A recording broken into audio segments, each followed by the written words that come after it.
right, Mike, thank you. 6:44 right now. Controversy over a prayer room in a North Texas high school has state officials concerned.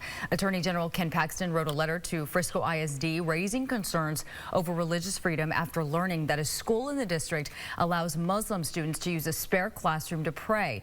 The Attorney General's office wrote, quote, "It appears that students are being treated differently based on their religious beliefs," end quote.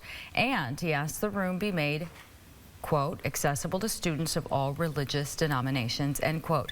A spokesman for Frisco ISD says the concerns are unfounded because the room is available to students of all walks of life. Well, our legal experts say the school may still be on shaky grounds by making special accommodations for religious students over those who don't practice any type of religion. And that's our topic this half hour. We want to hear from you.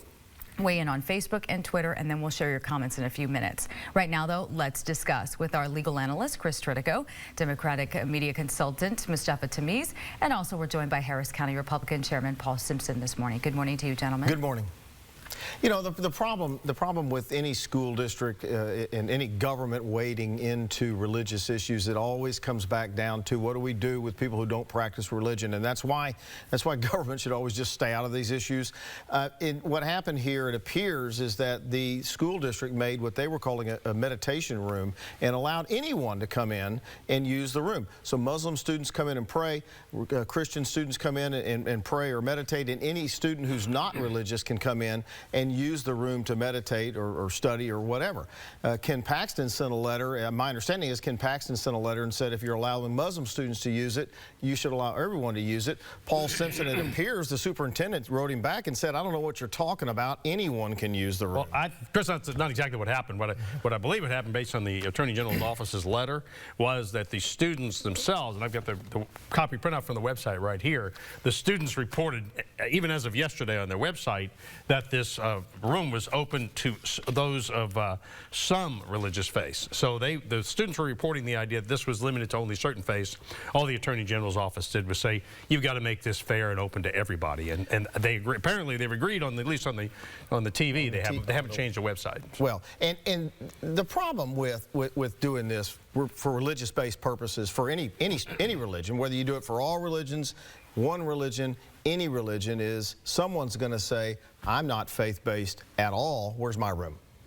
Well, I think that they're making the room available for everybody, but this is, again, a kind of a manufactured controversy. Ken Paxton wants to get in the news cycle, so he writes a letter. The superintendent said there's nothing here, and then this just goes on and we all talk about it. But I think there is a fear amongst the constituency that you know, hasn't decided if they want Muslims in this country or not. But if you talk about religious freedom, this country was founded on religious freedom, and so being inclusive is never a bad thing. Why does a school district need a room to go pray for any religion at all? Well, look, I mean, religious accommodations are made in this country from the beginning of time. You can go to an airport, and any airport's got a non-denominational chapel. You go to any hospital, there's a non-denominational chapel, and people use that. We're a country of faith. What about that? Why does a school district need any room for any religion at all? Well, it's a school district's policy. That wasn't my question. Why does a school district need a room? Well, because these students clearly, and there's a lot of students, like the ability to get away from their daily grind and daily studying and meditate or pray, or however the case may be. And I think we're in agreement this religious freedom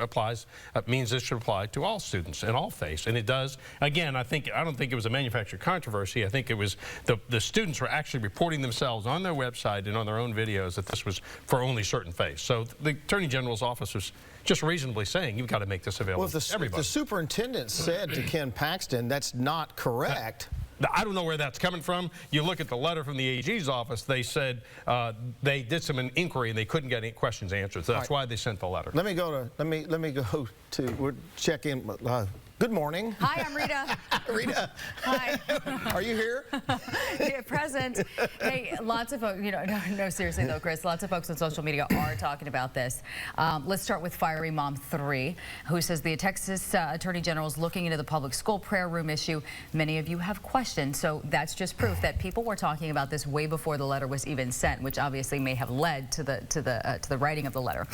Liberal Jack says this confuses me. Texas legislature is all about prayer in schools, right? So what's with the issue unless they are against Muslims? And then how about this one? Someone tagged the ACLU, says this is an American no-brainer. I cannot understand why we still need to rehash and fight for religious freedom in 2017. We're in the USA. And then, of course, as we move throughout the morning, we encourage you to continue to share your comments right there at Fox 26 Houston. Chris? So would Ken Paxton have written this letter if this was a Christian room? Probably not. But look, Ken Paxton's got his own challenges. I'm wondering why he's getting involved in this one. I think he would have taken the stand that all religions need to be treated equally, and I think that's we're in agreement that that's what it should be.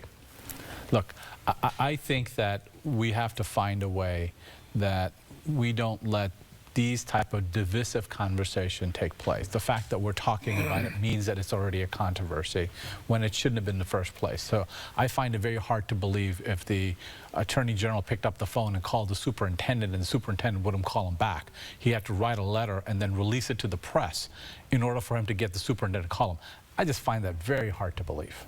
We got less than 30 seconds. What about that? I mean, wouldn't it have been easier to just pick up the phone and say, what's going on down there? All of those that the letter from the AG's office says their initial inquiry left questions unresolved. So they were trying to get an answer, apparently weren't able to, felt the need to send a letter to make it clear what the position was. The letter gets into the law, too. It just makes it clear to the school board and to the superintendent, you've got to treat all religions equally. It's okay to have this room if that's what you want to do. We got to leave it right there. We'll be back in the next hour with two really good topics.